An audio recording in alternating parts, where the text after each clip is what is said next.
Hello everyone, welcome back into this channel, and in this video I would like to show you the way how to check your storage on iPhone and what application actually that take a big data of your storage. So to do that, you just need to open the setting application, and right after that you just need to scroll it up. Now you just need to go find the general section, go click them, and right after that you just need to scrolling down again until you found the iPhone storage. And now you just need to go click them. You just need to wait until the storage analyzing is done, and it will be shown here what takes storage in a big data. So you'll see there will be an application with the red color and photos with the orange color.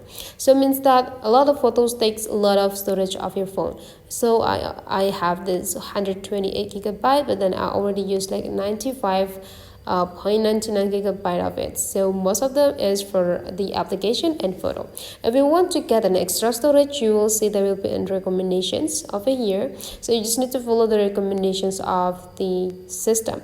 So let's say recently deleted album. If you want to get the 1.25 gigabyte more for your storage, you just need to go click them, and you just need to confirm that you want to delete from this iPhone, and you just need to wait, and you got like 1.25 gigabyte extra for your storage. So that is the way, guys, how to check this iPhone storage on your phone. Hopefully this tutorial today is useful for you. Thank you for watching, and I'll let you see you for the next tutorial.